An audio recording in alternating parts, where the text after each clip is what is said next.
අභිධර්මයේ විදියට ඕලාරික සුකුම ભેදය හඳුනා ගනිමු.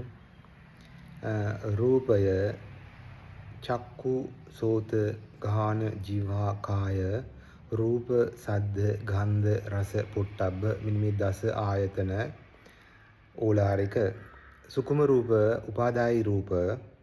එතකොට මේ දස ආයතනයේ හැරුණම ඉතුරු වෙන උපාදායි රූප ටික මොනවද? ස්ත්‍රීන්ද්‍රය, පුරුෂීන්ද්‍රය, ජීවිතීන්ද්‍රය, කාය විඤ්ඤාප්ති, වචී විඤ්ඤාප්ති, ආකාශ ධාතුව, හදේ වත්තුව, ආපෝ ධාතුවත් මෙතන තියෙනවා. ආපෝ ධාතුව කියලා වෙනම සුකුම රූප වලට තියෙනවා. ඒක තුනයි. ඊළඟට තව ගන්නවා අපි රූපස්ස ලහුතාව, මෘදුතාව, කම්මඤ්ඤතාව, කර්මඤ්ඤ ස්වභාවය. ලහුතාව මේ සහැල්ලුව, බරගතිය, මෘදුතාවේ මෘදු ගතිය, තද ගතිය ඉන්නේ එක වැටෙනවා එතනට. ලහුතා, මෘදුතා, කම්මඤ්ඤතා මේක යමක් කිරීමට යෝග්‍ය බව, හැරෙන්න පුළුවන්, නමන්න පුළුවන් පුරුක් තියනවා. ඒක කම්මඤ්ඤතාවය.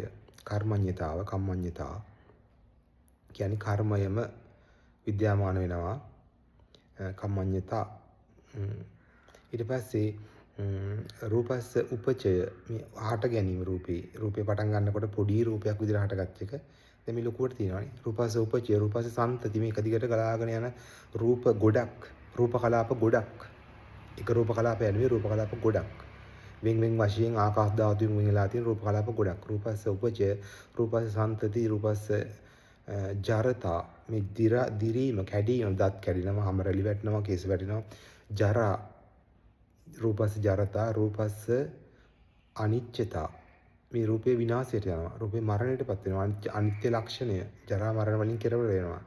අනිච්චතා කබලින්කාර ආහාර මේ ආහාරයේ ඕජාව, වත් ඕජාව, මස් ඕජාව, කොළ ඕජාව මෙන්න මේ විදිහට ඕජාව කබලින්කාර ආහාර මේ ශරීරයේ පෝෂණය කරන ගතිය, ශරීරය හා මික්ස් වෙන ගතිය. දැන් ආහාරයක් දැන් ඔතන මේ පුටුවේ තිබ්බයි කියලා පුටුවට ඕජාවක් උරා ගන්න නැහැ නේ. දැන් මේ ඕජාව ශරීරයට උරාගෙන ශරීරයේ ක්‍රියාත්මක කරන ගතිය ඕජාව. ඒතර ඒක සුකුම රූප ටිකට ඒ ටික වටිනවා. අපි දැන් සුකුම රූප ටික ඔක්කොම කිව්වනේ.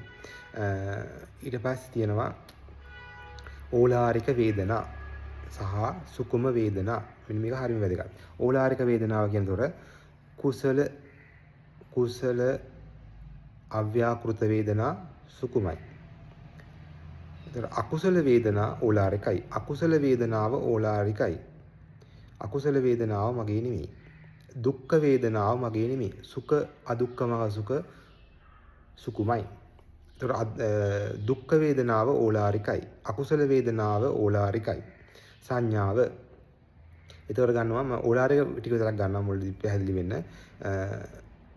දුක්ඛ වේදනා සංප්‍රයුක්ත සංඥා ඕලාරිකයි. ඒතර සුඛ අදුක්ඛම සුඛ වේදනා සංප්‍රයුක්ත සංඥා සුකුමයි. අකුසල වේදනා සංප්‍රයුක්ත සංඥා සුකුමයි. ඕලාරිකයි. සුකුම නෙමෙයි ඕලාරිකයි. කුසල අව්‍යාකෘත වේදනා සංප්‍රයුක්ත සංඥා සුකුමයි. අදිවචන සම්පස්සය සුකුමයි. පටිඝ සම්පස්සය ඕලාරිකයි. පටිඝ සම්පස්සය ඕලාරිකයි. හරි. පටිඝ සම්පස්සය කියන්නේ මේ රූපේ තියෙන ගැටෙන ස්වභාවය, රූපේ තියෙන රුප්පණ ස්වභාවය.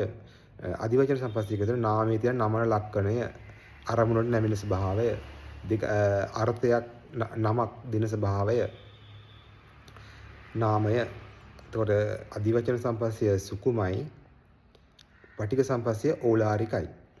ඒව එකක්වත් මගේ නෙමෙයි. ඊළඟට චේතනාව කුසල අකුසල සංප්‍රයුක්ත චේතනා ඕලාරිකයි.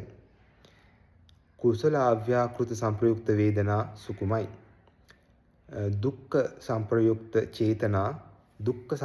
චේතනා ඕලාරිකයි. සුඛ අදුක්ඛම සුඛ සංප්‍රයුක්ත වේදනා චේතනා සුකුමයි.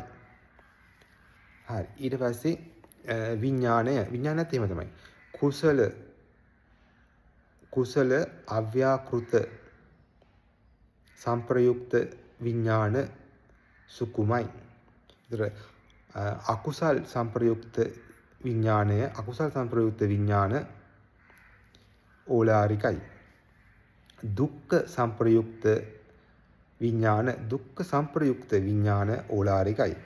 සුඛ අදුක්ඛම අසුඛ සංප්‍රයුක්ත වේදනා සුකුමයි. ඒ විදිහට තමයි ඒ බෙදීම ගන්න. එකක් වශයෙන් මේක කරන්නේ.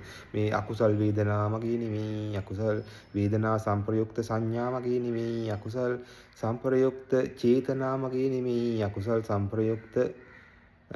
සංප්‍රයුක්ත විඥාන මගේ නෙමෙයි. මේ විදිහට භාවනාවක් විදිහට ඕලාරික පංච උපාදානස්කන්ධය හඳුනා ගන්න පුළුවන්. ඒතර මේ රූපය සතර මහා ධාතුව මගේ නෙවෙයි ඕලාරික. මේ සලායතන සහිත මේ සතර මහා ධාතුව කියලා ගන්නතොර මේ ආයතන දස ආයතන මගේ නෙමෙයි.